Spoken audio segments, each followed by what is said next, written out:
যে কোথাও একটা বৃহত্তর শক্তি কাজ করছে, যেখানে তারা এই জায়গাটাতে একটু ডিস্টারবেন্স করতে চাইছে। হতে পারে আমেরিকা, হতে পারে চীন।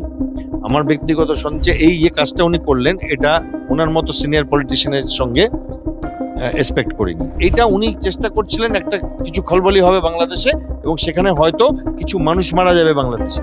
অ্যান্ড বাংলাদেশে মানুষ মারবে মানে কারা মরবে জানেন আপনি?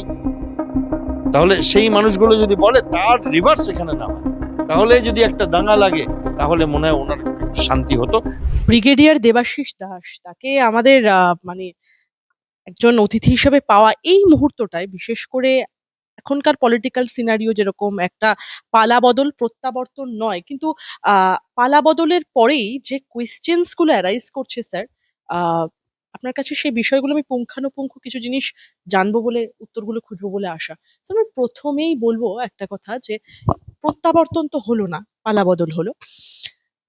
মমতা বন্দ্যোপাধ্যায় একদম পশ্চিমবঙ্গের যে 15 বছরের একটা পলিটিক্যাল হিস্ট্রি, সেখান থেকে তিনি রীতিমতো বিতাড়িত হলেন বলা চলে। এটা সকলে বলছেন, কারণ তিনি রিজাইন করলেন না, তাকে রীতিমতো তার মন্ত্রিসভা ভেঙে দেওয়া হলো।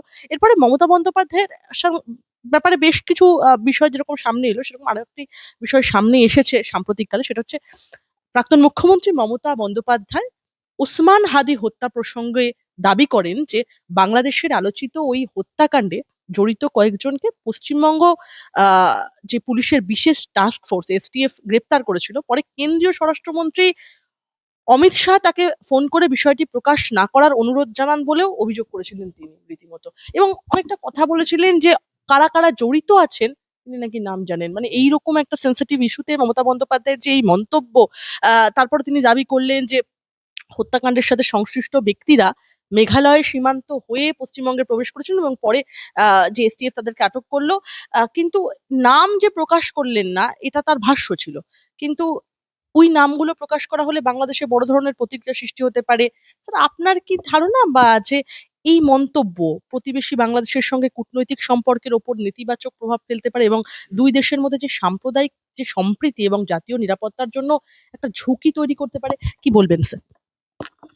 দেখুন, প্রথম কথা হয়েছিলটা কি, তারপরে আসছি যে উনি কি করতে চাইছেন আর কি হতে পারে ওনার এই কাজটার থেকে। সবার আগে উনি একটি মানে পথসভার মধ্যে হট করে কোনো ভূমিকা ছাড়া বলে ফেললেন যে ওনার কাছে অনেক খবর আছে, এবং উনি এতদিন বলেন, এবং এখন যেহেতু ওনাদের উপরে খুব অত্যাচার করা হচ্ছে, উনি বলতে বাধ্য হচ্ছেন বলে উনি কিছু কথা বলেন। তাতে যেটা ঠাড়ে ঠাড়ে উনি বুঝিয়েছেন যে বাংলাদেশের একটি লিডার, উনি নাম নেননি, বাট নাম না করে উনি সব বলে দিয়েছেন, এবং তারপর থেকে বাংলাদেশে অনেক রকম কথাবার্তা চলছে যে নাম নেবেন না, কারণ উত্তাল হয়ে যাবে নাকি বাংলাদেশ। এবং বলে উনি আমাদের দেশের কিছু সেন্সিটিভ কথাবার্তা বলেন, কিছু দোষারোপ করেন স্বরাষ্ট্রমন্ত্রীকে সোজাসুজি, এবং আমাদের দেশের কিছু ইন্টেলিজেন্স অ্যাকশন নিয়ে উনি একটা ইঙ্গিত করেন। এইবার প্রথম কথা যে এটা কেন করলেন উনি, এতদিন তো বলেননি। তাহলে যদি এটা সত্যি হয়ে থাকে, তাহলে তো এই ক্রাইমটারও উনিও ভাগিদার, খালি অমিত শাহ বা স্বরাষ্ট্রমন্ত্রী তো না। দ্বিতীয় কথা, যদি সত্যি না হয় তাহলে সেটা আরো বড় ক্রাইম। উনি কেন করছেন? আমার মনে হয় উনি এখন একটু মরিয়া হয়ে আছেন, কারণ উনি মানুন না মানুন, নতুন মুখ্যমন্ত্রী হয়ে গেছে, নতুন মন্ত্রিসভা হয়ে গেছে। আহ ওনাকে ছাড়া আর ওনার খুব প্রিয় দু চারজন ছাড়া সারা তৃণমূল দলের সবাই এই পরাজয়টাকে মানুষের মানে স্পষ্ট মত ভেবে মেনে নিয়েছে। তারা কেউ পালিয়ে যাচ্ছে, কেউ রিজাইন করছে, কেউ টাকা ফেরত দিচ্ছে, কার্ড মানি ফেরত দিচ্ছে। এইবার উনি কিছুদিন আগে একটা চেষ্টা করলেন উকিলের গাউন পরে হাইকোর্টে এসে একটু মানে ভেসে যাবার, আবার ভেসে উঠবার। সেটা অতটা সাকসেসফুল হলো না। এইবার উনি দেখছেন কি যে একসাথে অনেক কিছু হচ্ছে, পরপর পরপর কাউন্সিলররা দেশ ছেড়ে পালাচ্ছে, কেউ গায়েব হয়ে যাচ্ছে, কেউ ধরা পড়ছে, কাউকে কোমরে দড়ি বেঁধে ঘোরানো হচ্ছে। এবং এইটা যেমন একটা দিক, আরেকটা দিক যেমন অনেক বড় বড় আহ উন্নয়নমূলক স্কিম ঘোষণা করা হচ্ছে, নতুন জলপথ তৈরি, নতুন পোর্ট তৈরি, প্লাস কিছু সাধারণ মানুষদের জন্য ভাতার স্কিম, মেয়েদের বাস ভাড়া, এই এই ব্যাপারগুলোতে উনি একটু ইনসিকিউর ফিল করছেন যে এমন তো হবে না যে আমি স্মৃতির অন্তরালে চলে যাব। তাহলে কিছু কি করা যায়? আমি যেটুকুনি মনে করছি যে উনি কেন করলেন এই কথাটা, কেন বললেন এই ওসমান হাদি মার্ডার নিয়ে, যে একটা সময় উনি কি করতেন, ধর্মের রাজনীতি করতেন, যেখানে উনি প্রথম দিকে এনআরসি যদি হয় তাহলে তোমাদের সবাইকে জেলে ভরে দেবে বা বাংলাদেশে পাঠিয়ে দেবে, মিথ্যে কথা বলতেন, বলে ভয় দেখিয়ে রাখতেন, জুজুর ভয় দেখিয়ে একটা কমিউনিটির ভোটকে নিজের দিকে আনবার চেষ্টা করতেন এবং করেওছেন, সাকসেসফুলও হয়েছেন। তারপরে যখন সেটা কাজ করলো না, তখন উনি দেখলেন যে এই দিকে অন্য দিকের অন্য ধর্মের ভোটটা কনসলিডেটেড হয়ে যাচ্ছে, তখন তিনি সেই লোকগুলোকে ভয় দেখালেন যে আমার কাছে এমন কিছু লোক আছে যারা আমি না থাকলে তোমাদেরকে কয়েক মিনিটের মধ্যে মেরে ফেলবে, কয়েক ঘন্টার মধ্যে। এখন কি হয়েছে, পশ্চিমবঙ্গের সো কল্ড কোট আনকোট দুধেল গাইরা, তারা এখন বুঝতে পেরে গেছে ওনার এই দ্বিচারিতা। তারা আর ওনার ডাকে সাড়া দিচ্ছে না, তারা নতুন সরকারের সাথে অ্যাডজাস্ট হয়ে গেছে যে আমরা চালিয়ে নেব, আমরা হয়তো রাস্তায় নামাজ পড়বো না, বাট ভাতাগুলো পাবো, আমাদের মেয়েরা বাসে ফ্রিতে ঘুরবে, আমরা প্রাইম মিনিস্টারের যে আয়ুষ্মান ভারত হেলথ স্কিমটা আছে ওটা আমরা পাবো। অ্যাডজাস্ট হয়ে গেছে তারা। তারা এটাতেও অ্যাডজাস্ট হয়ে গেছে যে পবিত্র ঈদের নামাজে কোনো মুখ্যমন্ত্রী ঝাঁপিয়ে পড়ে নামাজ থেকে রাজনৈতিক বার্তা দিয়ে ঈদটাকে অপবিত্র করবে না, কারণ আমাদের এই মুখ্যমন্ত্রী করেননি। উনি এটা টুইট দিয়েছেন, ভালো থেকো সবাই, সবার ভালো হোক, তার বেশি যাননি, যেটা অন্যজন করতেন। এবং এইখানে একটা সাধুবাদ যে আমাদের তথাকথিত দুধেল গাই বা তথাকথিত ভোট ব্যাংকরা তাদের নিজের আখেরটা এবার বোধহয় প্রথম বুঝছেন, ফলে তারা আর রাস্তায় বেরাননি। অনেক প্ররোচনা দেওয়ার পরেও, কারণ আমি জাভেদ খানের কিছু বক্তব্য শুনলাম টিভিতে, যে মানে ওনাকে বলা হচ্ছিল যে তোমরা কিছু করো, তোমাদের তো রাস্তায় রেড রোড ব্লক করে পড়তে দিচ্ছে না। তারা কিছু করেনি, তারা বুঝে গেছে যে আমাদের আমাদের কাঁধে বন্দুক রাখছে। তারপরে দেখলাম ওনার দুটো টল লিডার, একজন মেয়র ছিলেন আর একজন ইনি, এনা শুভেন্দু অধিকারীর বলা কনফারেন্সে নিজের নিজের দাবি রাখতে গেছেন তারা। এইটা দেখে উনি দেখলেন যে না, এই দুধেল গাইগুলো তো বিহেভ করলো না, তাহলে একটা কিছু কি করা যায় যেটাতে বড় একটা ঢেউ আসবে, কোনো চেষ্টা করা যাক। এবার বাংলাদেশের 18 কোটি পপুলেশন, তাদের এমন একটা কিছু দিল যে বাংলাদেশ উত্তাল হয়ে যাবে বলে নাম না বলে লিগালি সেফ থাকার চেষ্টা করলেন। কতটা সেফ থাকবেন আমি জানি না লিগালি, বাট তাতে যেটা হলো যে বাংলাদেশে কিছু ঝড় তো উঠলো, ইউটিউবের ঝড়। তবে আপনার প্রশ্নটাতে আসি, কিচ্ছু হবে না, বাংলাদেশ অত বোকা না। আর বোকা হলে তারা করবেটা কি? ধরুন তারা প্রমাণও করে দিল, কি করবি তোরা? তারা করবেটা কি? মানে তাদের কাছে অপশনটা কি? ভারতের বিরুদ্ধে অ্যাটাক করে দেবে, অমিত শাহকে তুলে নিয়ে চলে যাবে? তাদের প্রধানমন্ত্রীকে তো আমরা রেখে দিয়েছি এখানে, তারা তো বলছে ফেরত দাও ফেরত দাও। আরে সে নিজের জাহাজে করে এসছে, ফেরত তোরা নিয়ে যা, ওদের তো ফাইটার এয়ারক্রাফট আছে, come fight and take it back. যেমন করে আমাদের দেশের হিস্ট্রি আছে, আমরা অন্য দেশকে উদ্ধার করেছি, বাংলাদেশকে উদ্ধার করেছি। We went till Dhaka, Indian army went till Dhaka, whatever you say. 93,000 প্রিজনারকে মুক্তি বাহিনীর কাছে কেউ সারেন্ডার করেনি। পাকিস্তানের জেনারেল নিয়াজি, ওনার পিস্টল আর 93,000 লোকের বেল্ট আর টুপি আর বন্দুক মুক্তি বাহিনীর কাছে সারেন্ডার করেনি, জেনারেল জগজিৎ সিং অরোরার কাছে সারেন্ডার করেছিল, ইন্ডিয়ান আর্মির general. So let them do it, take their prime minister, let them take action, যদি করে থাকে, বাট করেনি তো। ভারত এই কাজগুলো করে না। ভারত কেন হাদিকে মারবে? হুইজ হাদি? আর ভারত কেন তার এইটা উনি চেষ্টা করছিলেন একটা কিছু খলবলি হবে বাংলাদেশে, এবং সেখানে হয়তো কিছু মানুষ মারা যাবে বাংলাদেশে। এন্ড বাংলাদেশে মানুষ মারবে মানে কারা মরবে জানেন আপনি? তাহলে সেই মানুষগুলো যদি বলে তার রিভার্স এখানে না হয়, তাহলে যদি একটা দাঙ্গা লাগে, তাহলে মনে হয় ওনার একটু শান্তি হতো। যে এই যে সবাই ভুলে যাচ্ছে, ওনার পার্টির সবাই আলাদা করে দিচ্ছে, ওনাদেরকে এক ঘরে করে দিয়েছে।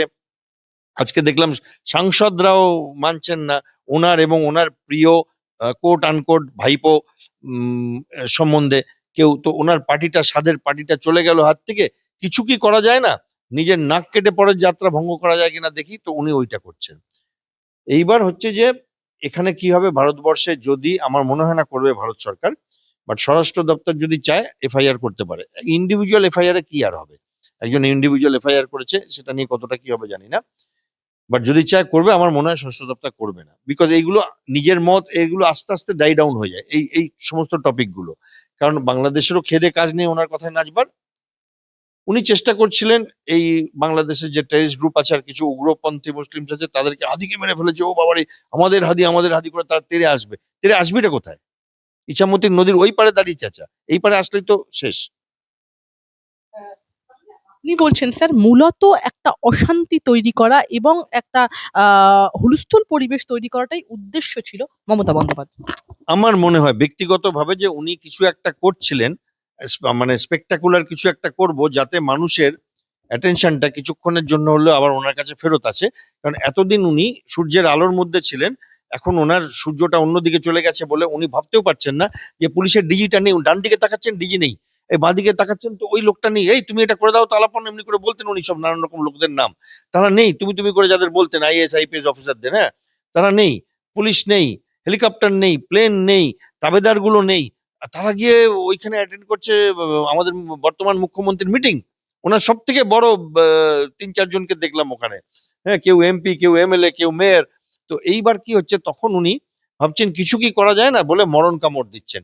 তাতে দেশ যায় ভার্মে, দেশের সম্মান যায় ভার্মে, যা ইচ্ছা হোক, বাট আমি একটা কিছু করে দিলাম। আমার তো মনে হয় যে আমি চাইবো যে যদি স্বরাষ্ট্রমন্ত্রী বা কেউ যদি এর বিরুদ্ধে অ্যাকশন নেয়, but আমার মনে হয় সেটা করবে না, তারা ম্যাচিওরলি খেলবে অনেক। কারণ এই প্রত্যেকটা কথার জবাব মানুষকে দিতে হয় না, সময় নেয়, সময়তেই আপনাপি সব, মানে সময়ের কাছে তো, সময়ের থেকে তো বড় কিছু নেই। তো আমার মনে হয় যে উনি কিছুদিন পরে অ্যাডজাস্ট হয়ে যাবেন, ছবি টবি আঁকবেন, কবিতা লিখবেন, এবং সেগুলো পাবলিশ হবে কিনা জানি না। দুজন করতেন পাবলিশ, তাদের রিকোয়েস্ট করব এবছরও যেন তারা করেন, যেমন করে করতেন বইমেলাতে দেখতাম। এবং বইমেলাতেও এবার বোধহয় উনি ওই সেই ঘন্টা বাজিয়ে বাজিয়ে ইনাগুরেট করতেন। দুর্গাপুজো 3000টা দুর্গাপুজো ইনাগুরেট করতেন। এইবার কি করবেন আমি চিন্তা করি আর কি। হ্যাঁ, মমতা বন্দ্যোপাধ্যায়ের অবসর সময়টা কি করবেন সেই নিয়ে চিন্তা আপনার মাথাতেও, সত্যি কথা বলতে গেলে। না না, চিন্তাটা মানে আমি এটা মজা করে বলছি, কারণ কি হচ্ছে, এই যে কাজটা উনি করলেন, এটা ওনার মতো সিনিয়র পলিটিশিয়ানের সঙ্গে এক্সপেক্ট করিনি। আমি ব্যঙ্গাত্মক ভাবে বলছি যে মানুষ কতটা নিচে নামতে পারে। যদি ধরুন সত্যি হলো এটা, ধরুন আমি মেনে নিলাম স্বরাষ্ট্রমন্ত্রী তর্কের খাতিরে ওনাকে বলেছিলেন এই ব্যাপারটা চাউর করবেন না, এটার সাথে ভারতের ন্যাশনাল লেভেলের পলিটিক্স জড়িত আছে। উনি এটা বাজারে করে দিলেন পলিটিক্সে টিকে থাকার জন্য। আর যদি সত্যি না হয় তাহলে তো এটা ক্রিমিনাল অফেন্স। প্রসিডিওর কি চালু হতে পারে মমতা বন্দ্যোপাধ্যায়ের বিরুদ্ধে? স্বরাষ্ট্রমন্ত্রী করবে না, করলে আমি খুশি হতাম, মানহানির মামলা করতে পারতেন, করলে আমি খুব আনন্দ পেতাম। ওনার বিরুদ্ধে, ওনার নাম নিয়েছেন তো, স্বরাষ্ট্রমন্ত্রীর কথা বলেছেন যে উনি বলেছেন ওনার বিরুদ্ধে, এবং পাবলিককে বলতে হবে যে খুলে আসুন। আমার মনে হয় করবেন না, কারণ তারা এর মধ্যে ঢোকেন না। আমি যেটা দেখেছি এদের ট্রেন্ড আর কি, এদের অনেক কিছু অনেক লোকে বলে, ওনারা ঢোকেন না। ওনারা নিজেদের কাজ করে যান, এবং ওনারা নিজেদের নিজেদের সিস্টেমে, ইনি যেমন দুধেল গাই লাথি খাই টাইপ বলেন, ওনারা আবার না, আমরা কোনো দুধেল গাই পাই না, আমরা কাজ করে যাব, লোকে আপনা পাসবে। সেটাই তো হলো, এবার তো সেটাই হলো বাংলাতে। বাট এনিওয়ে, আমার মনে হয় আর কদিন এরকম ফেইল্ড অ্যাটেম্প করবার পরে উনি আস্তে আস্তে গিভ আপ করে দেবেন। একটা প্রশ্ন উঠছে, বেশ কয়েকটা, সেটা হচ্ছে এই যে রীতিমতো মমতা বন্দ্যোপাধ্যায়ের বিরুদ্ধে ভারতীয় ন্যায় সংহিতা, বিএনএস এর 152, 153, 153 এ, 191, 192, 196, 351, 352 এবং 353 ধারা সহ একাধিক মানে ধারায় যে অভিযোগ দায়ের করা হয়েছে, এসব ধারার মধ্যে রাষ্ট্রের সার্বভৌমত্ব, সম্প্রীতি এবং জনশৃঙ্খলা বিঘ্নিত করার মতো অভিযোগ অন্তর্ভুক্ত রয়েছে। কি বলবেন এই বিষয়গুলোতে কতটা জটিলতা তৈরি হচ্ছে? না কিছু না, আমি খুব একটা দেখছি না, কারণ কি বলুন তো, এইগুলো ইন্ডিভিজুয়াল ক্যাপাসিটিতে মানুষ করেছে, ইউনিয়ন অফ ইন্ডিয়া করেননি। উনি তো ইউনিয়ন অফ ইন্ডিয়াকে ব্লেম করেছেন। তারা যদি না করে, এগুলো ইন্ডিভিজুয়াল লেভেলে কতটা হবে আমি ঠিক জানি না, আমার আইডিয়া নেই। আমার মনে হয় ওনার উকিল এগুলো মানে জবাব দিতে থাকবে এবং চলতে থাকবে কেস আর কি। যদি ইউনিয়ন অফ ইন্ডিয়া করতো তাহলে একটা অন্য ব্যাপার হতো। আমার মনে হয় সেটা ম্যাচিওর বলে তারা হয়তো করবে না, বা করতেও পারে, আমি ঠিক জানি না এখন অব্দি। বাট এই ইন্ডিভিজুয়াল একজন কেস করে দিয়েছে বলে যে এই ব্যাপারে গদি টলে যাবে বা ওনার জেল খাটা হয়ে যাবে, আমার মনে হয় না সেই জায়গায় পৌঁছাবে। বাট অত্যন্ত ন্যাক্কারজনক ঘটনা আর কি, মানে এত বিব্রত বোধ করি আমরা। এবং এর থেকে শিক্ষা নেওয়ার আছে, ভারতবর্ষের সমস্ত ডিফেন্স মিনিস্টার, স্বরাষ্ট্রমন্ত্রী, প্রাইম মিনিস্টার, যে যে দলেরই লোক হোক, যত কাছেরই লোক হোক, কখনো কিচ্ছু খুলে বলবেন না, কারণ যেদিন সময় পাবে পিছন থেকে কামড়াবে, ছোবল দেবে আর কি। স্যার, মমতা বন্দ্যোপাধ্যায়ের ক্ষমতাচ্যুত হওয়ার পরে ১৫ বছরের তার যে শাসনকাল পশ্চিমবঙ্গে শেষ হওয়ার পরে একটা থেকে দুটো অ্যালিগেশন, খুব সিভিয়ার অ্যালিগেশন, দেশের সোভার্নিটি নিয়ে যে অ্যালিগেশন আসছিল, যে মমতা বন্দ্যোপাধ্যায় কোথাও গিয়ে পশ্চিমবঙ্গকে একটা আলাদা একটা রাষ্ট্রে পরিণত করতে চাইছেন, তার সিম্বল থেকে শুরু করে নানান বিষয়গুলো। এই যে আজকাল মমতা বন্দ্যোপাধ্যায়ের এই সমস্ত মন্তব্য কোথাও গিয়ে সেই চিন্তা ভাবনাগুলোকে কি সুস্পষ্ট করছে? হ্যাঁ, আমাদের মতো লোক তো দেখছিল যে আস্তে আস্তে রাজনীতিটা কোথায় নামতে পারে, কারণ আমরা দেখেছি যে উনি ওপেনলি যাদের আমরা জানি গ্যাংস্টার বলে, তাদেরকে স্নেহের সুরে কথা বলেন। হ্যাঁ, বোলপুরের একজন আছেন, তিনি তো তিহার জেল খেটে এলেন। একটু আগে ইলেকশনের সময় উনি হাত ধরে, যার হাত ধরে হাঁটছিলেন, যে আমার ডান হাত বলে, তাকে একদিন বলেছিলেন পাবলিক প্লেসে, with in front of the police and everybody, তুই তো বোম বানাস। কি করে বলতে পারে? বাট সেখানে আমি অবাক হয়ে যাই আমাদের রাষ্ট্রের ধৈর্য দেখে। কারণ এটা তো এখানকার যারা অপোজিশন ছিল তখন, তাদের তো বড়রা সব দিল্লিতে ছিল, তো তারা তো কোনো অ্যাকশন নেয়নি যে বোম বানাস। আপনি কি করে বললেন? এক্ষুনি বলুন কে বোম বানায়, আমি তাকে ধরবো। তিনি স্নেহের সুরে বলেছিলেন তুই তো বোম বানাস। সে এখন ফেরার, আজকে রাতে শুনলাম সে পালিয়ে গেছে। তার অট্টালিকার বাড়ি দেখলাম, তার ছেলের নদীর, ইছামতি নদী বা কোনো একটা নদীর, না আমার মনে হয় অন্য নদী, তো সেই নদীর আর কি চরকে অকুপাই করে রেস্টুরেন্ট দেখলাম। এবং আপনি যদি দেখেন উনি এই কটা বছরে এই জাহাঙ্গীর, কেষ্ট, আপনার কি নাম এগুলোর, শওকত, এরকম ত্রাস, শাহজাহান, এদেরকে সৃষ্টি করেছেন। একটা ব্যাক চ্যানেল সৃষ্টি করেছেন যেখানে আহ, মানে আমাদের লোগো, পশ্চিমবঙ্গের রাজ্যের লোগোটা বিশ্ব বাংলা হয়ে গেছিল, ওটা তো আমরা আগে দেখিনি। আর জয় বাংলা কেন, জয় পশ্চিম বাংলা না কেন? হিন্টটা কি যে বাংলা আর বাংলাদেশ মিলে একটা কিছু হবে, পশ্চিম বাংলা আর বাংলাদেশ মিলে? তাতে, কারণ দেখেছেন আপনিও নিশ্চয়ই যে বাংলাদেশের কিছু টেরিস্ট লিডার, আনসারুল বান্ডার, ওনার নামে বলতেন যে আপনি করুন দিদি, আমরা আপনার সঙ্গে আছি। পাকিস্তান থেকে অন্য পার্টি জিতে গেলে মানে শোক পালন হচ্ছে। এইগুলো তো হিন্ট দেয় যে কোথাও একটা বৃহত্তর শক্তি কাজ করছে, যেখানে তারা এই জায়গাটাতে একটু ডিস্টারবেন্স করতে চাইছে। হতে পারে আমেরিকা, হতে পারে চীন, আমার ব্যক্তিগত সন্দেহ আমেরিকার দিকে। এবং তাতে উনি একটা সক্রিয় উম, আহ, মানে ভবিষ্যতে একটা সক্রিয় একটা অংশ নেবার হয়তো ইচ্ছা ছিল, অভিপ্রায় ছিল, জানি না। ইঙ্গিতগুলো সেরকমই, অনেকগুলো ইঙ্গিত, একটা দুটো না। এবং সেখানে আহ, আমার মনে হয় এই ইলেকশন এবং এই এসআইআর, এইটা ওনার এই ব্যাপারটাকে বানচাল করে দেয়। কারণ অনেক লোক, অনেক বড় বড় পার্টির লোক বলছিল যে বাংলাদেশের নাকি কেউ নেই, এটা নাকি ভুল কথা। আমি তো জানি, এবং আপনারা বলছেন 100, 200, 1000, আমি বলছি কয়েক লক্ষ আছে। তারা এখানে এসছে, ডকুমেন্ট বানিয়েছে, চলে গেছে ভারতবর্ষের অন্যান্য রাজ্যে অ্যাডজাস্ট হয়ে গেছে, চাকরি করছে। যুদ্ধের সময় তারা বাংলাদেশের হয়ে, পাকিস্তানের হয়ে কাজ করবে। কারণ এখন আপাতত এই মুহূর্তে আমি মনে করি বাংলাদেশের একটা বড় সংখ্যক মানুষ তারা পাকিস্তানের সাথে একমত হয়ে গেছে। মানে যে সম্পর্কটা ছিল এক সময়, সেইটা আর নেই। এখন তারা এমন ভাবে যে ধর্মটা তাদের কাছে বড় হয়ে গেছে। সেই খান সেনা য- যারা বাংলাদেশে 71-এর সময় ধর্ষণ করেছিল, অনেক খুন করেছিল, আমার মনে হয় সেই খান সেনাদের সাথে তারা আবার মিলিত হচ্ছে। এবং পাকিস্তানের লোকেরা এসে তাদের ট্রেনিং দিচ্ছে, যেগুলো আগে হতো না, লাস্ট 20-25 বছরে হয়নি।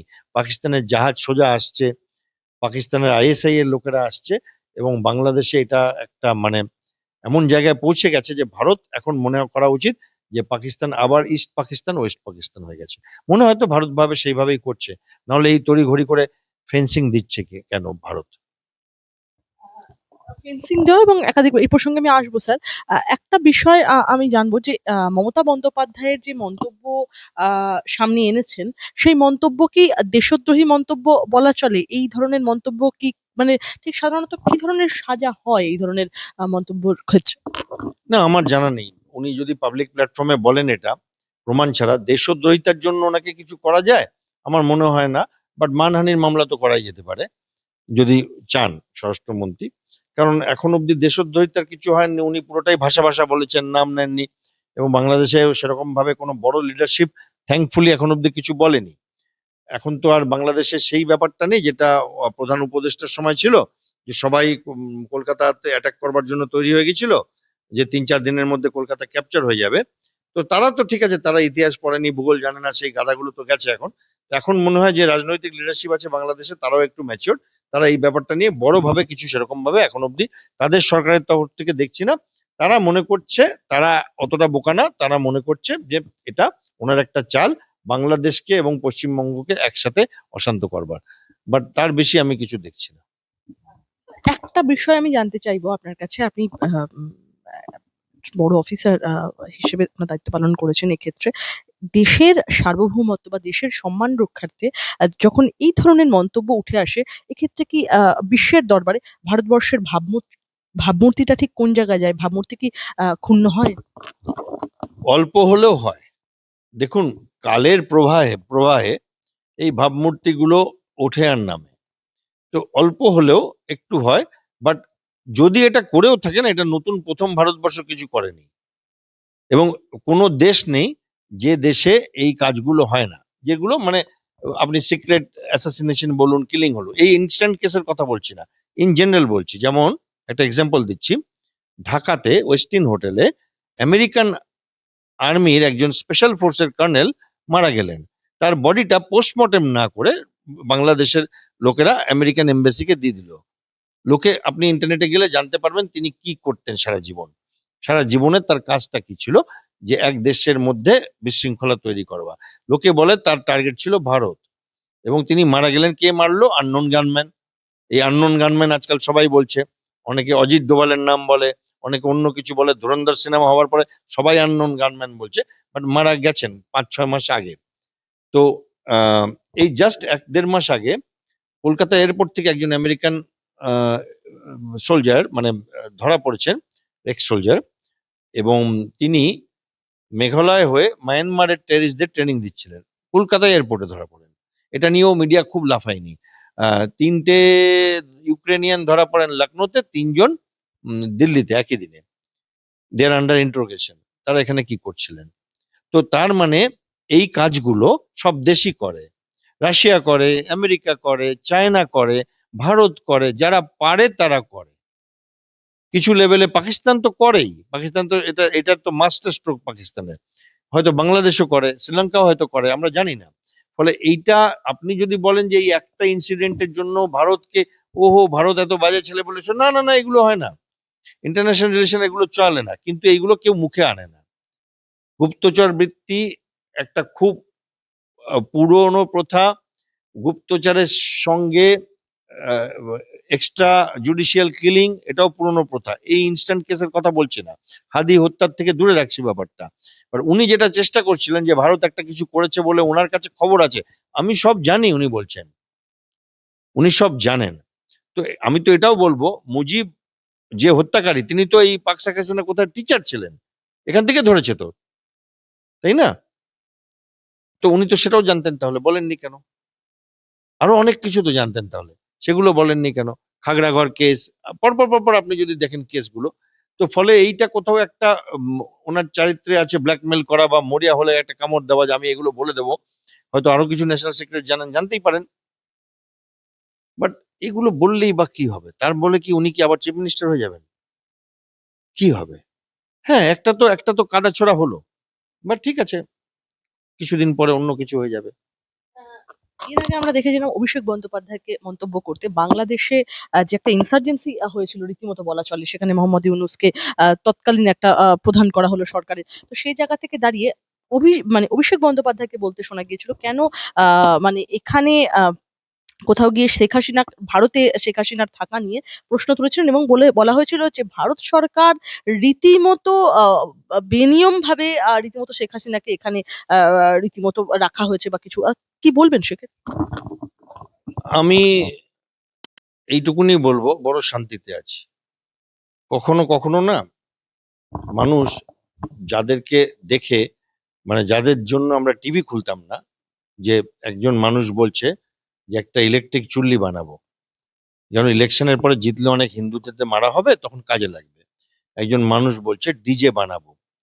এবার তাকে এখন দেখছি পাগলের মতো এই কোর্ট থেকে ওই কোর্টে ছুটছে যে আমাকে ডাকছে, আমাকে বাঁচাও, আমাকে বাঁচাও। তো আমি আর কি বলবো, সে তো মনে হয় সারা জীবনের সাজাটা পেয়ে যাচ্ছে আর কি, হাতে হাতে। রাস্তায় বেরালে লোক মারছে, পুলিশ ডাকছে, পুলিশে যেতে পারছে না, হ্যাঁ, বিদেশ যেতে পারছে না। তো ফলে তার এই আন্তাবড়ি কথাটা এসছিল একমাত্র কারণ হচ্ছে যে তাকে কেউ শাসন করেনি। এই শাসন না করলে বেয়ারা ছেলেরা কি হয়, সেটার হচ্ছে মানে একমাত্র মানে উদাহরণ আর কি, জল জল করছেন উনি। তাকে যদি সময় ইনি শাসন করতেন পিসিমা, তাহলে অনেক বেটার হতো। কিন্তু পিসিমা উনি শাসন করেননি। ফলে কি হচ্ছে যে উনি এরকম কথা বলে বলে পার পেয়ে গেছেন, এবং উনি কাউকেই শাসন করেননি।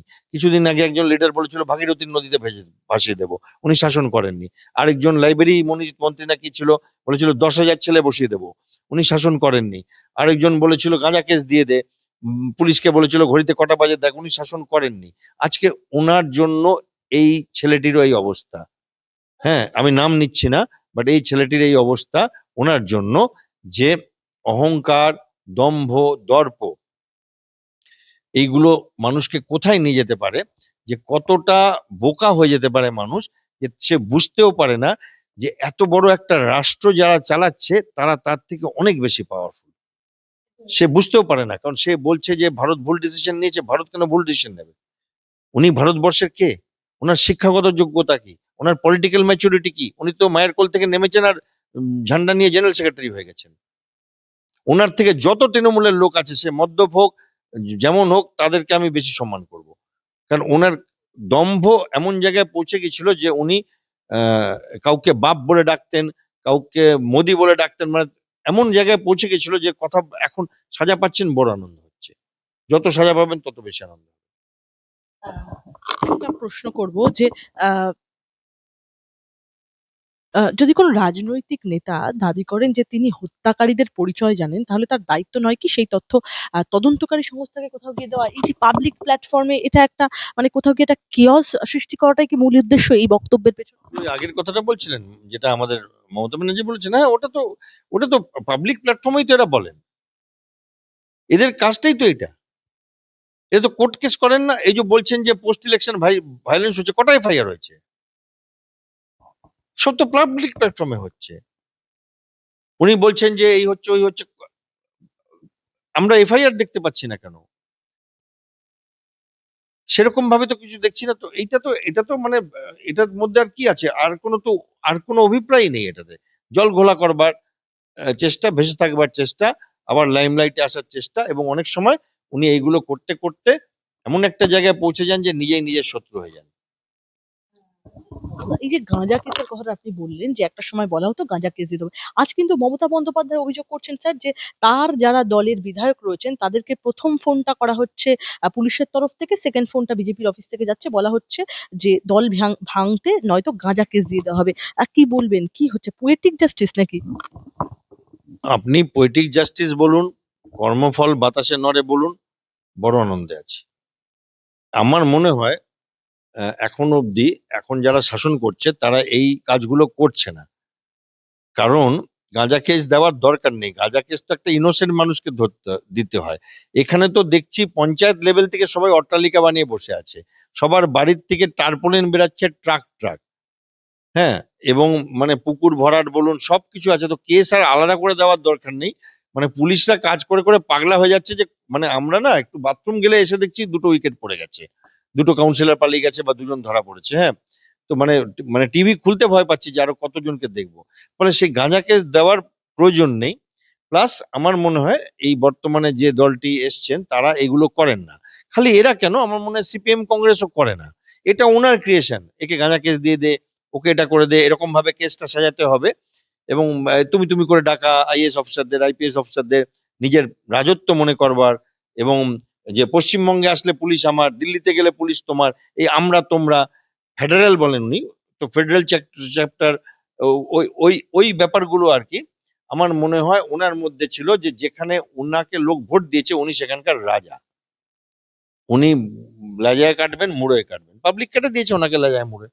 তো ফলে গাঁজা কেস দেওয়ার দরকার হবে না, এমনি কেস দিলেই হয়ে যাবে। এবং এখন তো এরা দেখছি তো বাড়ির থেকে বেরাচ্ছে না। উনি নিজে বলছেন, এই আপনি যার নাম বললেন, যে আমি ওই বাড়িতে থাকি না। আরে কালকে অবধি তো ওই বাড়িতে থাকতে তোমার, এখন ওটা থেকে পালিয়ে গিয়ে অন্য একটা বাড়িতে ঢুকেছে। এবং এবং সেখানে একরকম মুখে বলছেন, একরকম মুখে বলছেন, বাট কোর্টে যাচ্ছেন আমার বিচার তাড়াতাড়ি করে দেওয়া হোক, আমাকে একটু বিদেশ যেতে দেওয়া হোক, আমার শরীর খারাপ, আমার হাসপাতালে অ্যাডমিট করে দেওয়া হোক। হাসপাতালের ডাক্তাররা বলছে আপনাকে অ্যাডমিট করবার মতো আপনার শরীর খারাপ হয়নি। আপনি চিন্তা করতে পারেন যে একজন বাড়ির মায়ের মতো মানুষ, সে শরীর খারাপ হয়নি শুনে রেগে যাচ্ছে। ভাবুন, শরীর খারাপ হয়নি মানে ইটস গুড নিউজ, যে তাহলে কিছু হয়নি, বেঁচে গেছে। আরে শরীর খারাপ হয়নি, কি রাগ ওনার। বলছে এই হসপিটাল থেকে আমি লিস্ট দিয়ে দিয়েছিলাম, এরা বলছে শরীর খারাপ হয়নি। মানে কেউ শরীর খারাপ না হলে রাগ করে উনি ছাড়া? মমতা বন্দ্যোপাধ্যায় আরো একটা কথা গুরুতর অভিযোগ সেদিনকে করেছিলেন যে বেলভিউর ক্ষেত্রে, আমি নাম করেই বলছি, যে তিনি বেলভিউর যিনি ডিরেক্টর মিস্টার ট্যান্ডনের সাথে বসে তিনি কথা বলেছেন, কিন্তু ও রাজি হলেও পরবর্তীকালে পুলিশের প্রেশার আসে, ডিসি সাউথ রীতিমতো প্রেশারাইজ করেন, যে তারপরেও আর ভর্তি নেওয়া হলো না। With you, I will ask you counter question. প্রথম কথা, পুলিশের কোনো প্রেশার আসেনি, মিথ্যা কথা বলছেন উনি। ওইগুলো বলেন যেগুলো প্রমাণ করতে পারবেন না। I will ask a counter question. ওনারা তো এতদিন পিজি হসপিটালে যেতেন, মানে এসএসকেএম এ, ওনারা এখন প্রাইভেট হসপিটালে কেন যাচ্ছেন? স্বাস্থ্যসাথী কার্ডটা কোথায় ওনাদের? ওনারা এসএসকেএম এ কেন গেলেন না? গভর্নমেন্টের হাসপাতাল তো ওটা। ওনারা তো, আপনি দেখেছেন একটা করে সিবিআই ইডি রেড হতো আর সবাই গিয়ে এসএসকেএম এ ঢুকে পড়তো। তো ওই এসএসকেএম বিল্ডিংটা তো ওটাই আছে। কারণ ওনারা ওইভাবে করেছেন বলে। আরেকটা কথা বলুন, ওনারা কমান্ড হসপিটালেও তো রিকোয়েস্ট করতে পারতেন, কারণ ওখানেও ওটাই বলতো কিচ্ছু হয়নি বাবা যাও। কারণ আপনি যদি দেখেন ওই তথাকথিত হেলমেট পরে বাবু সোনার হাঁটা, ডিম খাওয়া, এবং তারপরে উনি কিন্তু ওখানে মিডিয়া বাইট দিয়েছেন, এবং মিডিয়া বাইটে আমাদের বর্তমান মুখ্যমন্ত্রীর নিয়ে অনেক কিছু বলেছেন। হ্যাঁ, চিৎকার চেঁচামেচি করে। ওনার যদি অতই লেগেছে তাহলে তো, তাহলে তো এগুলো বলতে পারতেন না। উনি তো অজ্ঞান হয়ে পড়ে থাকতেন ওখানে। উনি তো গটগটিয়ে হেঁটে গেছেন। তারপরে এইটা শুরু করা হলো যে ওনার বড্ড ব্যথা লেগেছে, এই লেগেছে, শরীর খারাপ, এই ওই সেই। ওরা দেখলাম প্যান ফর্টি নাকি সব দিয়ে টিয়ে ছেড়ে দিয়েছে, এবং একটা হসপিটাল না, দুটো হসপিটাল। আর এত বুড়া হাল তো মানে ওনার টাইমে অন্যদেরও হয়নি, তাহলে হঠাৎ করে কি করে হবে? তাই না? একটা তো ডক্টরদের এথিক্স থাকে, পেশেন্ট ডাক্তারের কাছে কোনো পার্টির না। বলছেন যে কর্নার করা হচ্ছে তাদের। এরকম কর্নার কেউ হয় না যে পেশেন্টকে ট্রিটমেন্ট দেবে না। কারণ সত্যিকারের যদি কিছু হয়ে যায় পরে পেশেন্টের, তখন ওই হাসপাতালের এগেনস্টে কেস হয়ে যাবে। এটা কখনো হয় না। আমি একটা বিষয় জানতে চাইবো যে আহ প্রাক্তন মুখ্যমন্ত্রী, প্রাক্তন মুখ্যমন্ত্রী এবং আপনার মতে এই বিতর্কের সবচেয়ে বড় উদ্বেগজনক এই যে মমতা বন্দ্যোপাধ্যায় বলছেন যে তিনি একজন মানে এই ধরনের ব্যক্তি, তার মার্ডারারকে তিনি জানেন, এই ধরনের আপনার মতে এই বিতর্কের সবচেয়ে উদ্বেগজনক দিক কোনটি? আইনি, রাজনৈতিক, নাকি জাতীয় নিরাপত্তা জনিত? সব কটা, রাজনৈতিক, দুর্নীতি, জাতীয় নিরাপত্তা সব মিলিয়ে এখানে উদ্বেগজনক। এখন যত তাড়াতাড়ি পারে আহ, যতগুলো বদমাইশ লোক আছে যারা এতদিন রাজত্ব করেছে, তাদেরকে, একটা তো বোধহয় আজকে রাতে পালালো, আরেকটাকে ফলতার মানুষটাকে তো, যে পুষ্পা, তাকে তো পাওয়া যাচ্ছে না। শাহজাহান বোধহয় জেলে আছে, কেষ্ট বোধহয় এখনো বাইরে আছে। যারা এই ত্রাসের এনভায়রনমেন্ট সৃষ্টি করেছিল, খেলা হবে, চড়াম চড়াম, গুড় বাতাসা, ডিজে বাজাবো, এদের সব কটাকে জেল খাটানো উচিত। এদেরকে যদি পারা যায় সারা জীবনের জন্য, যাতে আর এরা বাইরের মানুষের মধ্যে না খেলতে পারে, মানুষের সেন্টিমেন্ট নিয়ে, মানুষকে ভয় দেখিয়ে। এবং তাহলে মনে হয় যে পশ্চিমবঙ্গের একটা আশা আছে ঘুরে দাঁড়াবার। কারণ আমি সেটা দেখতে পাচ্ছি, পশ্চিমবঙ্গে একটা ঘুরে দাঁড়াবার প্রয়াস হচ্ছে। আজকেই দেখলাম যে প্রধানমন্ত্রী বা কেউ বলেছেন যে সমস্ত ডিপার্টমেন্ট পশ্চিমবঙ্গের কোনো ফাইল এলে তাড়াতাড়ি ক্লিয়ার করে দেবে, টাকা পয়সা নিয়ে ঝামেলা করবে না। তো একটা আশার আলো দেখতে পাচ্ছি যে জলপথে অনেক কিছু হবে দেখছি, পোর্ট হবে। তো এইগুলোতে কি হচ্ছে যে যদি রাজ্যটা ঘুরে দাঁড়ায়, আমাদের বেকারগুলো চাকরি পাবে, এই চাকরি হারাগুলো চাকরি পাবে, লোকেরা ডিএ পাবে, আর বাংলাদেশ বর্ডার দিয়ে এই আসা যাওয়ার ব্যাপারটা বন্ধ হয়ে যাবে। এবং এই জমি টমি গুলো তো বিএসএফ এর কাছে অলরেডি হস্তান্তর শুরু হয়ে গেছে, এখনো 1 মাসও হয়নি। তো আমার মনে হয় যে ওনার এই না মানা, স্টেট অফ ডিনায়ালে আছেন উনি, স্টেট অফ ডিনায়ালে, যে আমি মানবো না, আমি হেরে গেছি। এইখান থেকে ওনাকে নিজেকেই বেরিয়ে আসতে হবে, আর না হলে সময় ওনাকে এটাতে ভুলিয়ে দেবে আর কি। বাট বাকিগুলো সাজা হওয়া দরকার, ওনার সাজা ওটাই। সাজা তো আপনি ব্যাখ্যা করলেন। এই যে পাবলিক প্ল্যাটফর্মে দাঁড়িয়ে পাবলিক ফোরামে অভিষেক বন্দ্যোপাধ্যায়কে যে জিনিস ফেস করতে হলো, এই ধরনের মন্তব্য, দেশের সিকিউরিটি নিয়ে মন্তব্য যখন মমতা বন্দ্যোপাধ্যায় করছেন, আপনার কি ধারণা আগামীতে মমতা বন্দ্যোপাধ্যায় পথসভা করতে বেরোলেও মমতা বন্দ্যোপাধ্যায়কে একই সার্কামস্ট্যান্সেস ফেস করতে হতে পারে? আমার মনে হয় না। আমি একদম, দেখুন, আমি তো পার্টি করি না, বাট পার্টির ব্যাপারগুলো বুঝি, পলিটিক্স বুঝি, আই এম এ কিন অবজারভার, এবং পলিটিক্যাল সায়েন্সের স্টুডেন্টও ছিলাম। সেই হিসাবে বলছি, আমার মনে হয় না।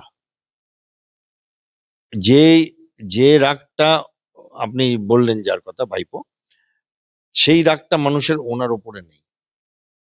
মানে উনি তো একজন বয়স্ক মানুষ, অনেক বছরের রাজনীতিবিদ, রাস্তায় নেমে হেঁটেছেন, রাজনীতি করেছেন। আমার মনে হয় না, আমার আমার গেস যে লোকে হয়তো ওনাকে অ্যাভয়েড করবে, সরে যাবে, পিঠ টান দেবে ওনার দলের লোকেরা, যারা ওনার কাছ থেকে এতদিন অনেক পোস্ট পেয়েছে।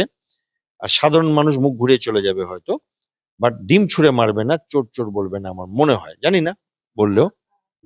মমতা বন্দ্যোপাধ্যায়কে যদি কোনো কিছু ফেস করতে নাও হয় স্যার, ওপার বাংলায় যারা সংখ্যালঘু রয়েছেন, অর্থাৎ হিন্দুরা, তাদেরকে কি উদ্বেগের মধ্যে পড়তে হবে মমতা বন্দ্যোপাধ্যায় এপার বাংলায় এই ধরনের হ্যাঁ, ইরেসপন্সিবল স্টেটমেন্ট তো। তাদের উদ্বেগের মধ্যে পড়তে হবে যে ওখানে তারা হান্ট হয়ে যেতে পারে, আশা করি হবে না, কারণ ওই গভর্নমেন্ট এখন যথেষ্ট মানে স্টেবল। এবং উল্টোটা হতে পারে যে ওখানে তাদের কিছু হলে এখানে তার একটা রিপারকেশন হতে হবে, হয়তো এটাই তার ইচ্ছা ছিল, বাট আশা করি সেটাও হবে না, কারণ এখানেও মানুষরা অনেক স্টেবল। তো ফলে হয়তো ওনার প্ল্যানটা মাঠে মারা যাবে, বাট এটা তো মানে মোস্ট রেসপন্সিবল কাজ। এগুলো কেউ করে? কোনো দেশের মানুষ করে কোথাও?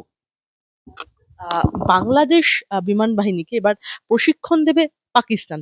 ইসলামাবাদ বায়ুসেনার প্রতিনিধি দল ঢাকা শহরে যেতেই বাড়ছে সেই জল্পনা। শুধু তাই নয়, চীনের সঙ্গেও যৌথ উদ্যোগে রাওয়ালপিন্ডির তৈরি JF-17 থান্ডার লড়াকু জেট আমদানিতে সবুজ সংকেত দিতে পারে প্রধানমন্ত্রী তারেক জিয়ার প্রশাসন। পদ্মাপাড়ের সরকারের এহেন আচরণে ভারতের অস্তিত্ব, মানে কোথাও গিয়ে একটা অস্বস্তি, সেটা কি বাড়বে? আমার মনে হয় পারবে না, মিলিটারিলি বলছি। কেন বলছি এই কথাটা? এটা তো আমাদের ছোটবেলায় এটাই তো ছিল। আমাদের দুদিকে পাকিস্তান ছিল, পাঞ্জাবের পাকিস্তান আর পশ্চিমবঙ্গের পাকিস্তান, ইস্ট পাকিস্তান, ওয়েস্ট পাকিস্তান। সেটাই আবার হয়ে গেছে, ধরে নিন। তার মধ্যে তাও একটা ডাইরেক্ট না, একটু লুকিয়ে হবে। আর চীন তো চিরকালই শত্রু ছিল। যুদ্ধ আমরা চীনের সাথে করেছি, পাকিস্তানের কার সাথে করেছি, এখনো তাই অবস্থা। So it is not a new situation for us. এবার কি হচ্ছে, মাঝখান থেকে আমাদের দেশ মিলিটারিলি অনেক শক্তিশালী হয়ে গেছে, অর্থনৈতিকভাবে অনেক শক্তিশালী হয়ে গেছে। আমাদের প্রত্যেক 2 মাস 3 মাস অন্তর অন্তর একটা করে সাবমেরিন জলে নামছে, মিসাইলস গুলো উপরে যাচ্ছে। আম, তুর্কি ইন্টারন্যাশনাল ফোরামে গিয়ে চিৎকার করে কাঁদছে, ভারত কেন আমার শত্রু দেশগুলোকে ব্রহ্মস বিক্রি করছে। হ্যাঁ, চীন বলছে ভারত কেন আন্দামানে এই সমস্ত করছে দুষ্টু দুষ্টু গেম। চীনের কিছু সাপোর্টার আমাদের দেশের ওই 0.5, তারা আবার বলছে আন্দামানের ইকোসিস্টেম নষ্ট করে দেবে ভারত। তো এইগুলো দেখে আপনার মনে হয় যে ভারত এই ছোট ছোট ব্যাপারগুলোতে চিন্তা করবে না? ব্রহ্মোস আছে, মিসাইলস আছে, সেটা করবে না। বাট অ্যাবসলুটলি ভারতকে কেয়ারফুল থাকতে হবে। বাংলাদেশের সাথে যে সৌহার্দ্যপূর্ণ সম্পর্ক ছিল, বিশ্বাসের সম্পর্ক ছিল, যে 71-এ আমরা তাদের জন্য অনেক করেছি, তারা পিছন থেকে ছুরি মারবে না, সেই মুখোশটা কিন্তু এই ইউনূস সরকারের সময়টাতে একদম খুলে গেছে। মুখ দেখা যাচ্ছে এখন, আসল মুখ, এবং ভারতের উপর যে বিদ্বেষ, সেটা দেখা গেছে। বাংলাদেশ থেকে বড় বড় পার্টি, যে পার্টি এখন পাওয়ারে আছে, তাদের লিডাররা, যিনি এখন প্রাইম মিনিস্টার, তার কথা বলছি না, তিনি তো লন্ডনে ছিলেন, তাদের লিডাররা রাস্তায় দাঁড়িয়ে ভারতের পণ্য পুড়িয়েছে। এবং ভারত বিদ্বেষ, ভারতের ওপর বিদ্বেষ দেখে বহু দেশ এর আগে ভোটে জিতেছে। পাকিস্তানে বলুন, এখন বাংলাদেশে, মালদ্বীপসে, শ্রীলঙ্কায়, তো এটা নেপাল, এটা একটা ফ্যাশন এই এরিয়াতে। তো সেটা চলছে। Bharat will be careful, Bharat will be less trusting, অনেক কম এখন ভরসা করবে। ভারত এমন না যে আহ, কোনো শকড হয়ে যাবে যে এবার আমরা কি করে সামলাবো, কারণ 71-এ আমাদের সিচুয়েশনটা এই ছিল। খালি আমাদের তখন সেনা এত স্ট্রং ছিল না। এখন আমাদের যা নেভির অবস্থা, যা এয়ারফোর্সের অবস্থা, যা মিসাইলস এর অবস্থা, যা স্যাটেলাইটের অবস্থা, টাকা পয়সা যা আছে ভারতের কাছে, ভারতের এইগুলো নিয়ে চিন্তা করার দরকার নেই। স্যার, রাজ্যে আমরা দেখতে পাচ্ছি যে ক্ষমতার পট পরিবর্তন হতেই একদম ঘুম উড়েছে কোথাও গিয়ে অনুপ্রবেশকারী বাংলাদেশিদের। মুখ্যমন্ত্রী শুভেন্দু অধিকারী প্রথম থেকেই অনুপ্রবেশ এবং দুর্নীতির বিরুদ্ধে জিরো টলারেন্স নীতির বার্তা দিয়েছেন। এই অবস্থায় পিঠ বাঁচাতে ভারত বাংলাদেশ সীমান্তে জড়ো হচ্ছেন কয়েকশো বাংলাদেশি অনুপ্রবেশকারী। উদ্দেশ্য যে কোনো উপায়ে ভারত ছেড়ে বাংলাদেশের মাটিতে পা রাখা। কতটা গুরুত্বপূর্ণ এই বিষয়টা এই মুহূর্তে, যদি একটু আলোকপাত করেন। দেখুন, একটা কথা, যে বাংলাদেশ ভারতের যে বর্ডারটা, ওটাতে ফেন্সিং করবার জমির জন্য আমাদের কেন্দ্রীয় সরকারকে ভারতবর্ষের একটি রাজ্যের সরকার পশ্চিমবঙ্গের বিরুদ্ধে কোর্টে যেতে হয়। দেখুন, আমাদের বাংলাদেশের সাথে ভারতবর্ষের প্রায় 4100 কিলোমিটার মতো বর্ডার। তার মধ্যে 2000 কিলোমিটারের উপর বর্ডার পশ্চিমবঙ্গের সাথে আছে, এবং একটা বড় অংশ সেখানে, ধরুন 500 সাড়ে 500 কিলোমিটার, যেটার ফেন্সিং এর জমিটা রাজ্য সরকার দেয়নি। তাদের বিরুদ্ধে কেন্দ্রীয় সরকার কোর্টেও যায়, সুপ্রিম কোর্টের রুলিং আছে জমি দিতে হবে, তাও দেয়নি। এবং যেটা বলা হচ্ছিল যে মানুষ নাকি রাজি হচ্ছে না জমি দিতে, ওখানে উর্বর জমি, অনেক ঝামেলা আছে, মানুষ চাইছে না। এবং আমরা মানুষের সরকার, মা মাটি মানুষের সরকার, মাটিও দেবো না, মানুষরা চাইছে না। তারপরে দেখা গেল যে এই গভর্নমেন্ট আসে 48 ঘন্টার মধ্যে এই জমিটা হ্যান্ড ওভার হয়ে যাচ্ছে। কি করে হলো? তার মানে কেউ দায়িত্ব নিয়ে ভারতের বিরোধিতা করছিল ফেন্সিং এর জমি না দেওয়ার জন্য, মানুষকে শেখাচ্ছিল, বা মানুষকে চাইও নি। তাহলে সেইখানে এটা তো একটা মারাত্মক জিনিস। এবার জমি তো এখন পাওয়া গেছে, প্রবলেম সলভ হচ্ছে, সেটা আলাদা। বাট এইখানে এটা ছেড়ে দেওয়া উচিত না, আমি এটা ক্লিয়ারলি বলতে চাই। সেই মানুষগুলো যারা জমি দিয়েছেন, আমরা দেখলাম টিভিতে, বিএসএফ এর মানুষকে পার্মানেন্ট চিফ সেক্রেটারি ধরিয়ে দিলেন চিফ মিনিস্টারের সামনে। তাদেরকে জিজ্ঞেস করা উচিত যে আপনারা এতদিন কেন দেননি, জুডিশিয়াল কমিটি বানিয়ে, আন্ডার সাম এক্স জাজ বা এমন কোন মানুষকে, এবং তাদেরকে জিজ্ঞেস করা উচিত এই জমিটা আপনারা এতদিন কেন দেননি। তারা বলবে আমরা তো দিতে চাইছিলাম, কেউ চায়নি। তখন জিজ্ঞেস করা উচিত তাদেরকে আপনারা কেন চাননি। তখন তারা বলবে যে এই আইএস অফিসার বা এই পলিটিশিয়ান আমাদের বলেছিল চাইবে না, তার জেল হওয়া উচিত। তাহলে সার্কেলটা কমপ্লিট হবে।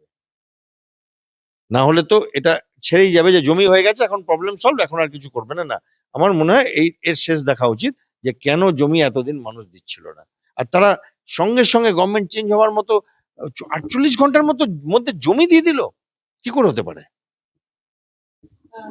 শুধু জমি দেওয়া তো নয়, এবং এই যে ফেন্সিং এর কাজ শুরু হওয়া কোথাও গিয়ে আমরা রীতিমতো একটা ছবি দেখছিলাম প্রথম দিকে যে সীমান্তের দিকগুলোতে আমরা যদি পলিটিক্যালি দেখি তাহলে দেখতে হবে যে সীমান্তের দিকগুলোতে কিন্তু জয়লাভ করেছে বাংলাদেশ ইলেকশনে জামাত বাহিনী, এবং সীমান্তের দিকগুলোতে এ রাজ্যের ইলেকশনেও কিন্তু তৃণমূলের টু সাম এক্সটেন্ট নেতারা সেখানে জয়লাভ করেছেন।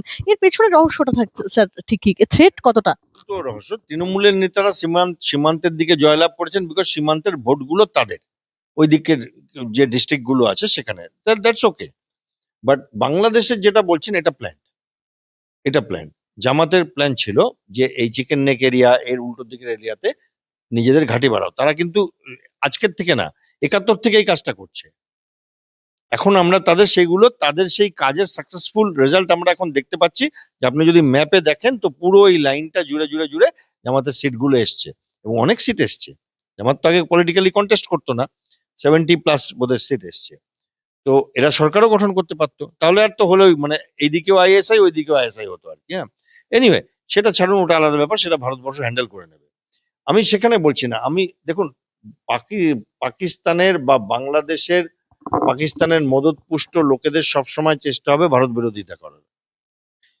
বাট জমি তো আমরা জামাত থেকে চাইছিলাম না, জমি তো ওয়েস্ট বেঙ্গলের কৃষি কাজ করে মানুষদের থেকে বিএসএফ কিনতে চাইছিল। সেই জমি যেটা 15 বছর ধরে বলা হচ্ছিল দেওয়া সম্ভব না, সেটা 48 ঘন্টায় কি করে দেওয়া হলো, এটাতে আপনারা বুঝতে পারছেন না যে কত বড় একটা স্ক্যাম ছিল। তার মানে মানুষরা জমি দিতে চাইছিল, তাদের জোর করে ভারত বিরোধিতা করানো হচ্ছিল।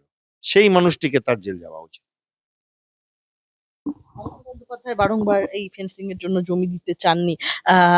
এক্ষেত্রে এবং এই মুহূর্তে যে একাধিক বাংলাদেশির আমরা দেখতে পাচ্ছি যে সীমান্তে তারা জড়ো হচ্ছেন এবং একটাই কথা বলছেন, যখন তাদেরকে আমরা প্রশ্ন করছি তারা বলছেন, যখন জিজ্ঞাসা করা হচ্ছে স্যার যে তাদের কাছে অফিসিয়াল ডকুমেন্টস কি ছিল যার ভিত্তিতে তারা এখানে ছিলেন, কি কি প্রিমিসেস ছিল, তখন তারা বলতে চাইছেন কোনো কাগজপত্র কিচ্ছু তাদের কাছে নেই, তারা জাস্ট এখানে কাজ করতে এসেছিলেন। আমি বলবো এই যে তাদের একটা ভিড় সীমান্তে, এটা এই মুহূর্তে পশ্চিমবঙ্গের জন্য কতটা অস্বস্তি? না, এটা তো কোনো ভিড়ই না, এটা just tip of the iceberg. এই মুহূর্তে কয়েক লক্ষ মানুষ ভারতবর্ষের নানা প্রান্তে ছড়িয়ে আছে, যারা বাংলাদেশ থেকে পশ্চিমবঙ্গ হয়ে ঢুকে পশ্চিমবঙ্গে ডকুমেন্ট বানিয়ে অন্যান্য জায়গায় চলে গেছে, এখানে ভোটটা দিয়ে যেত। তাদেরকে আমরা একসময় বলি পরিযায়ী শ্রমিক, এবং পরিযায়ী শ্রমিক দুই রকম। একটা হচ্ছে আমাদের দেশের বেকার ছেলেগুলো, সে যে ধর্মেরই হোক, তারা এদিক ওদিক কাজ করছে, ব্যাঙ্গালোর, বোম্বে, গোয়া, কেরালা, মহারাষ্ট্র, যে কারখানায়, অন্যান্য জায়গায়, রেস্টুরেন্টে, নানান জায়গায় আপনি গেলেই দেখতে পাবেন। তারা এসে কথা বলবে যে স্যার আপনি বাঙালি, আমি বাঙালি। হ্যাঁ, যেহেতু আমি মিডিয়া থাকি, বিশেষ করে আমাকে দেখলে কথা বলে। হোটেল রেস্টুরেন্টে সাউথ ইন্ডিয়া গেলে লোকে কথা বলে এসে। কিন্তু আমি বলছি সেই পরিযায়ী শ্রমিক যারা বাংলাদেশ থেকে এসে ভারতবাসী হয়ে, নতুন ভারতবাসী হয়ে তারা ঢুকে গেছে পশ্চিমবঙ্গের সরকারের সাহায্যে, মানে পশ্চিমবঙ্গের সরকার মানে গত পশ্চিমবঙ্গের রাজ্যের সিস্টেমের সাহায্যে। ফেন্সিং ক্রস করা একটা ব্যাপার, ফেন্সিং আনফেন্স জায়গা দিয়ে চলে এলো। তারপরে এখানে ভোটার কার্ড পাওয়া, আমরা দেখেছি পলিটিক্যাল লিডাররা বলছে কারো যদি ভোটার কার্ড অসুবিধা হয় আমাদের কাছে এসো। পাসপোর্ট পাওয়া বা রেশন কার্ড পাওয়া, এবং এখান থেকে আধার কার্ড করানো, এবং তারপরে অন্যান্য জায়গায় গিয়ে চাকরির উদ্দেশ্যে বেরিয়ে পড়া। সেইটা কয়েক লক্ষ হতে পারে। তো ফলে আপনারা যেটা দেখছেন লোকে পালাচ্ছে, সেটা কয়েক হাজার। ঠিক আছে, বাকিগুলোর কি হবে আমি জানি না, কিভাবে করবে এত লোককে। বাংলাদেশও তো চাইছে না এত লোক তাদের মাথায় আবার ফেরত আসুক, যারা গেছে তারা যাক, কিন্তু সেটাও হয় না। আমি জানি না কিভাবে কি সিস্টেম হবে, কটা ক্যাম্প বানাবে ভারতবর্ষ, কত লক্ষ লোককে লাগবে। বাট আমি এইটাতে স্যাটিসফাইড যে যারা ভেতরে আছে তাদের কি হবে, ঠিক নিশ্চয়ই সেন্ট্রাল গভর্নমেন্ট কিছু করবে। কিন্তু যারা আজকে বাংলাদেশে সুটকেস গুজাচ্ছিল জুন মাসে আসবে বলে ভোটের পরে, ওই লক্ষ লক্ষ লোকগুলো আর সুটকেস গুজাচ্ছে না, তারা সুটকেসটাকে তুলে রেখে দিয়েছে খবরের কাগজে মুড়ে। সেইটা একটা স্যাটিসফাইড যে এই স্রোতটা বন্ধ হয়েছে। এবার এই দিকে যে বেনো জলটা ঢুকেছে, ওই জলটাকে পাম্প করে কোথায় বেরানো হবে, কি করা হবে, সেটা সরকার নিশ্চয়ই কিছু একটা করবে। বাট এই যে স্রোত চলছিল, একটা কমপ্লিট দেশের ইকোনমিকে খারাপ করে দেওয়া, দেশের সিস্টেমকে খারাপ করে দেওয়া এবং অর্গানাইজড হতে, সেইটা বন্ধ হয়েছে। এই ওয়েলকামিং সরকার বন্ধ হয়ে গেছে বলে। এবং এখন এরা জানে এখানে গেলে ডকুমেন্ট তো পাবোই না, উপর থেকে হয়তো অন্য কিছু বাম্বু চলে আসবে, তাই জন্য তারা আর আসবার প্ল্যানটা করছে না, যারা প্ল্যান করেছিল ভোটটা হওয়ার পরে যাব কটা দিন পরে। ইউটিউব এই চ্যানেলে মেম্বারশিপের সুবিধা দিয়েছে, আপনারা অনেকে মেম্বারশিপ নিয়েছেন। মেম্বারদের জন্য আগে ভিডিওর সুবিধা চালু হয়েছে, আরও নতুন নতুন সুযোগ সুবিধা আপনাদের জন্য অপেক্ষা করছে।